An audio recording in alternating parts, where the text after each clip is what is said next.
Quando um aparato estatal ameaça o outro, quem perde é sempre o indivíduo. A briga entre os Estados Unidos e o STF sobre as ações de Moraes não é por justiça, é uma disputa por poder e a sua liberdade está no meio do fogo cruzado.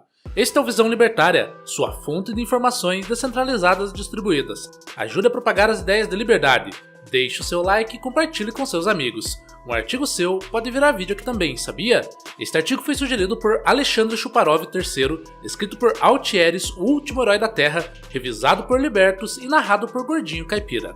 Uma notícia recente acendeu um estopim nas já complexas relações entre poder, justiça e soberania. Congressistas daquele país que estatistas chamam de Estados Unidos da América ameaçaram aplicar sanções a ministros do Supremo Tribunal Federal Brasileiro. A ferramenta para isso seria a chamada Lei Magnitsky. O motivo alegado seria o apoio dos ministros às decisões controversas do seu colega, Alexandre de Moraes. À primeira vista, a situação parece um confronto direto entre nações. De um lado, a maior potência do planeta acenando com uma punição. Do outro, a mais alta corte de um país que se vê sob pressão externa. No entanto, para quem observa o cenário com um olhar cético em relação a todo e qualquer poder estatal, a história é muito mais profunda. Não se trata de uma simples disputa diplomática. Trata-se de um conflito entre dois gigantescos aparatos de poder, e como em toda briga de gigantes, quem corre o risco de ser esmagado é o indivíduo. Esse episódio expõe de forma cristalina a natureza do poder estatal. Ele revela como a liberdade individual fica exprimida entre o ativismo judicial de um lado e o intervencionismo geopolítico do outro. A questão fundamental para quem busca a liberdade não é escolher um lado, não é decidir se o STF ou o governo americano está certo. A verdadeira questão é entender como ambos os lados, à sua maneira, representam uma ameaça aos princípios de uma sociedade livre. Para compreender a ameaça que partiu do norte, é preciso primeiro entender o que a motivou. O pivô de toda a controvérsia são as ações do ministro Alexandre de Moraes. Ele se tornou um relator de inquéritos de ofício, ou seja, abertos pela própria corte. Os mais famosos são o chamado Inquérito das Fake News e o Inquérito dos Atos Antidemocráticos. Neles, o ministro acumula funções que, em um sistema justo, deveriam ser separadas. Ele investiga, acusa e julga. Essa concentração de poder é uma afronta direta a um princípio básico do direito, o sistema acusatório. O juiz deveria ser um ator imparcial. No entanto, nesses inquéritos, a figura do juiz se confunde com a do acusador. Juristas, de diversas vertentes, têm apontado essa anomalia como uma grave distorção do devido processo legal. É o Estado em sua máxima expressão judicial, agindo sem as amarras que deveriam contê-lo.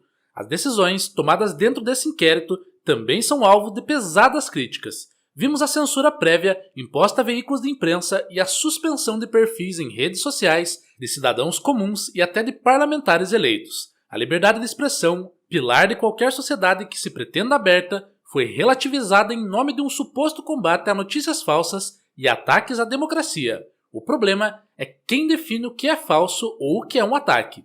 Quando essa caneta está na mão de um agente do Estado, com poder quase limitado, a linha entre proteger instituições e silenciar a oposição se torna perigosamente tênue. Em 2023, por exemplo, a Comissão de Constituição e Justiça, CCJ, do Senado, realizou audiências para debater o que muitos senadores chamaram de abuso de autoridade por parte de membros do Judiciário.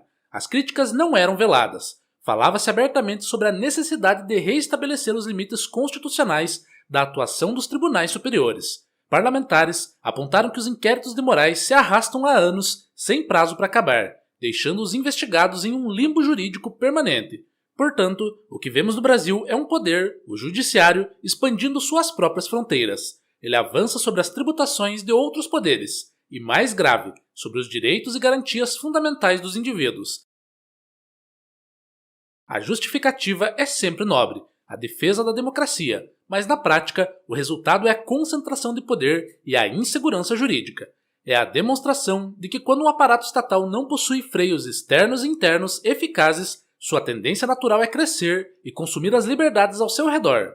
Diante desse cenário, surge a reação externa. A Lei Magnitsky, a arma que os congressistas americanos ameaçam usar, foi criada com um propósito aparentemente virtuoso. Ela permite ao governo dos Estados Unidos impor sanções a indivíduos estrangeiros envolvidos em graves violações de direitos humanos e corrupção. As sanções incluem o congelamento de bens e a proibição de entrada no país. A ideia é punir os violadores diretamente, sem prejudicar a população do país de origem. Contudo, a aplicação dessa lei, como qualquer ferramenta de um grande aparato estatal, é seletiva e serve a interesses geopolíticos. A organização Transparência Internacional, embora tenha classificado a ideia de usar a lei contra Moraes como alarmante e inaceitável, apontou a hipocrisia da sua aplicação.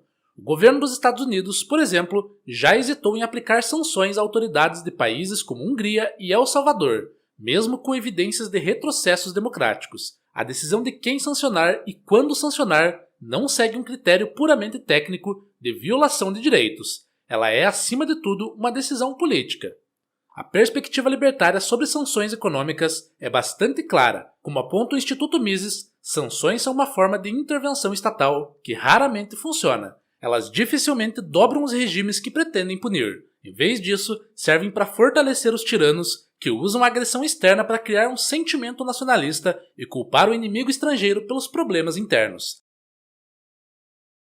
Além disso, as sanções sempre acabam por prejudicar a população civil, dificultando o comércio e o acesso a bens. Nesse caso específico, a sanção seria contra indivíduos, mas o princípio é o mesmo. Trata-se de um Estado usando seu poder para coagir e intervir nos assuntos de outro. Não é um ato de justiça universal, é um ato de poder. O governo americano não está genuinamente preocupado com a liberdade de expressão no Brasil em um sentido abstrato. Ele está usando a situação para enviar uma mensagem política, pressionar por seus interesses e se posicionar como um árbitro global da moralidade. Uma posição que nenhum Estado tem o direito ou a capacidade de ocupar.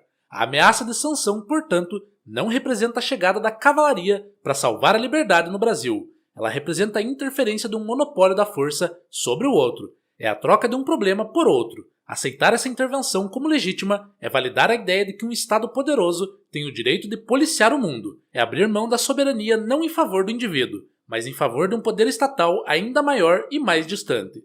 Aqui chegamos ao cerne da questão do ponto de vista libertário.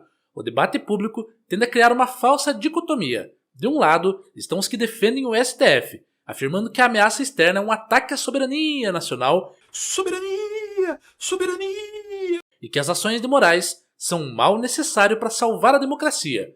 Do outro, estão os que aplaudem a ação americana, vendo-a como a única forma de frear os supostos abusos do judiciário brasileiro. Ambas as posições erram ao identificar o verdadeiro inimigo, o poder estatal descontrolado em qualquer uma de suas formas.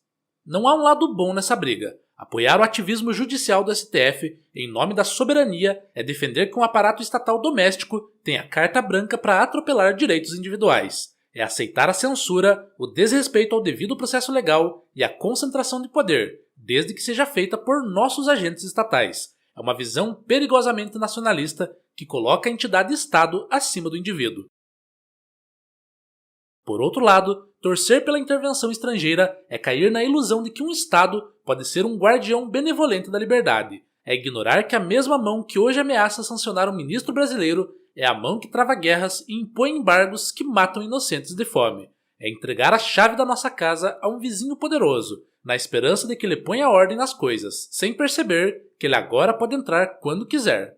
A disputa entre o STF e os congressistas americanos não é sobre liberdade versus tirania, é sobre qual aparato estatal terá o monopólio da coerção e da definição do que é justo.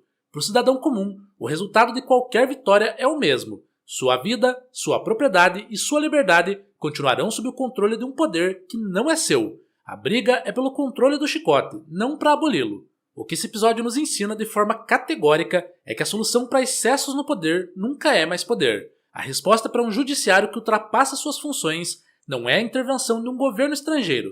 A resposta é a limitação de todo e qualquer poder estatal. A postura verdadeiramente radical e defensora da liberdade não é tomar um partido nessa luta de gigantes. É usar o episódio como um argumento irrefutável de que o Estado, por sua própria natureza, é uma ameaça, seja ele doméstico, com seus juízes que se tornam legisladores e policiais, seja ele estrangeiro, com sua diplomacia de canhoneira e suas sanções seletivas. O indivíduo não ganha nada quando um grupo de burocratas de Brasília briga com um grupo de burocratas em Washington. Pelo contrário, ele perde. Ele perde porque a disputa reforça a ideia de que nossa salvação depende de alguma entidade estatal. Ele é ensinado a torcer por um time, quando na verdade o jogo todo é armado contra ele. A única saída lógica e moral é a desconfiança sistemática de todo o poder centralizado. É a defesa intransigente dos direitos individuais como a única barreira real contra o arbítrio. A soberania que importa não é a do Estado brasileiro, é a soberania do indivíduo sobre sua própria vida. E essa soberania é agredida tanto por uma decisão judicial abusiva quanto por uma sanção política externa. A luta pela liberdade não passa por escolher o melhor senhor, mas por rejeitar a própria ideia de senhorio. Obrigado pela audiência. Este é um canal colaborativo. Participe você também. Cadastre-se agora mesmo em nosso site visãolibertaria.com e envie os seus artigos por lá. Os colaboradores recebem recompensas em Bitcoin. Inscreva-se no canal e clique no botão da campainha para ser avisado de novos vídeos. Até a próxima!